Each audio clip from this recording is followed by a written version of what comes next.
So is the Samsung Galaxy S8 Plus worth it in 2020? Well, let's find out. Come on.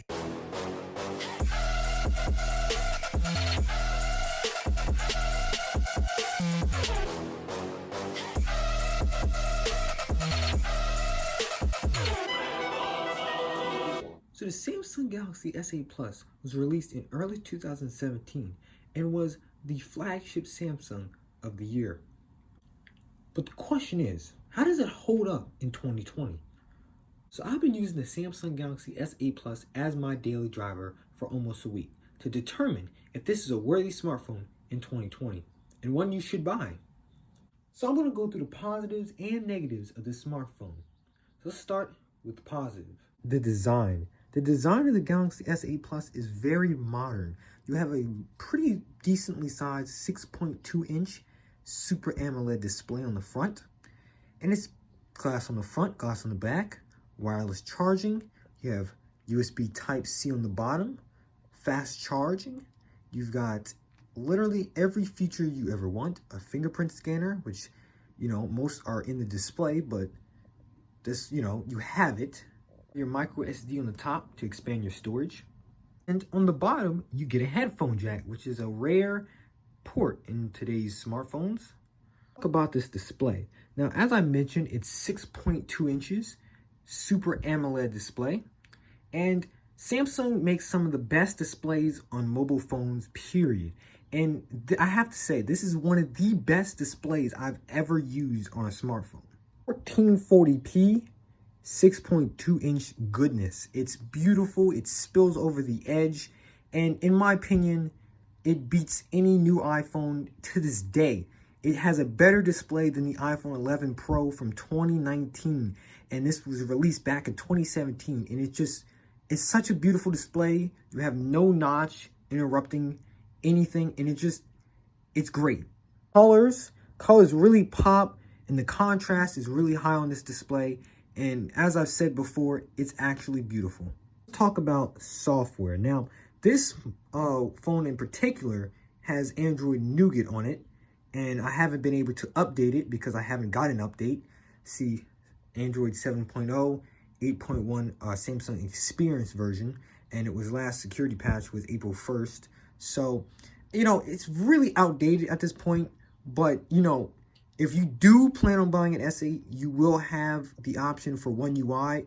The problem with Android is sometimes you just don't get the One UI updates. But, if you are in the market for an S8, you will probably most likely get a One UI update.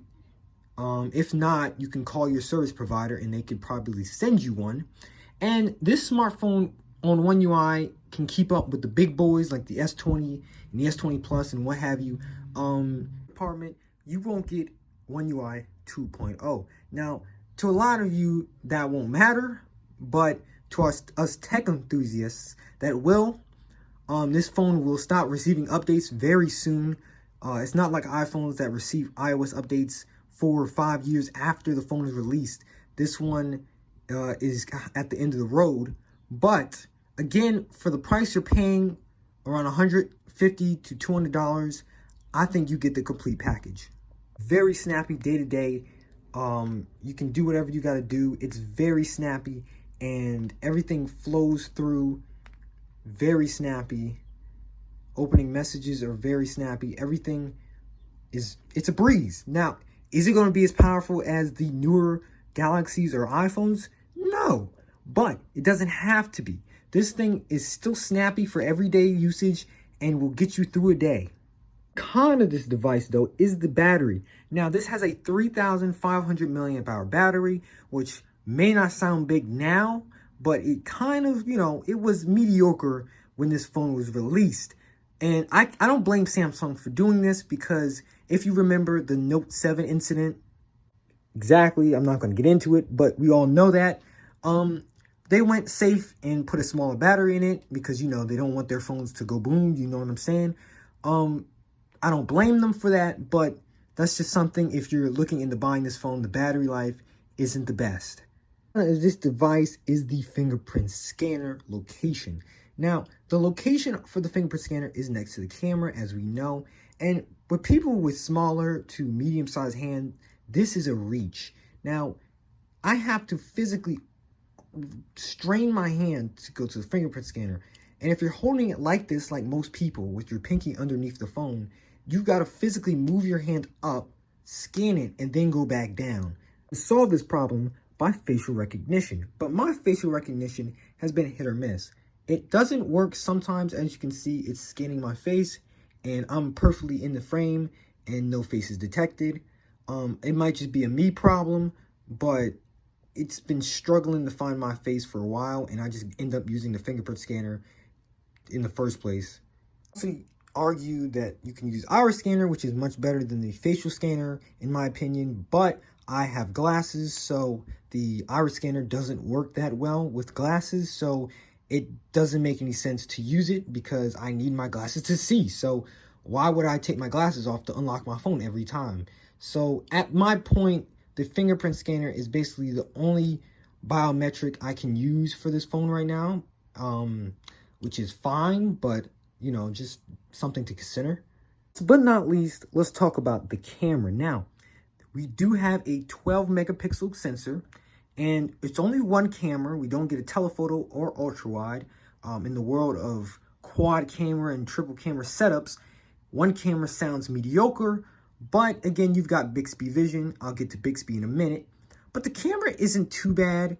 You know, you can snap a picture and it come out pretty good. Detail is pretty good. You do get these 12 megapixel cameras. It's pretty good. It's not the best camera, but at the end of the day, it's pretty good. Now, the front-facing camera is 8 megapixels. So, you know, megapixels don't always mean everything, but at the end of the day, 8 megapixels is 8 megapixels. And, you know, it's not too bad.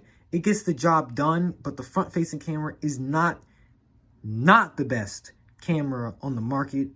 You get cool features like the zoom on the shutter button, which is a nice feature. And you do have all your modes: food, panorama, slow motion, hyperlapse. You even get your pro mode. You even get pro video. If you update to One UI, you will not get pro video, so keep that in mind. A Bixby. Now, as we know, us Samsung users know, you have a Bixby button on the left. Now, this was removed with the Note 10 and S20 phones, but us older generation owners know that the Bixby button is a joke. Bixby in general is a joke. Now, if you press the button, for right now, it's going to take you to Bixby Home, and we all know Bixby is pretty much useless. It just gives you a bunch of recommendations on the most random things, like the picture I took a couple minutes ago, and it has no use really. On newer smartphones like the S9, I think the S10 can do this. You can remap the Bixby button to a app you like YouTube or Instagram or anything like that, or even the Google Assistant. But on this phone, on this particular version of Android, you cannot remap this button. It will always go to Bixby. Not using this button altogether. And, you know, as I've been using the phone for about a week, I've noticed that when I go to press the volume down button, I accidentally press the Bixby button. And while you're watching a YouTube video, switching to Bixby can be pretty laggy because, you know, the phone's processing a lot of things. Bixby in general can be laggy sometimes. So, in all, do not use Bixby at all. It's pretty much not even worth it. Okay, to sum this phone up, should you buy the S8 Plus in 2020? And the answer is yeah. For around $150 to $200 for a very good one, you can pick this phone up very easily. Now, I suggest this phone over any new budget phone. Just for the display alone, you're getting a 1440p Super AMOLED display for $150. And you also get all these other features, timeless stuff. And if you update this to One UI, you even get more features. So, all in all, for $150, the S8 Plus isn't a bad buy in 2020. So, thank you for watching this video, and comment down below which video you would like to see next. Don't forget to hit that subscribe button and like the video. Thank you for watching. Peace out.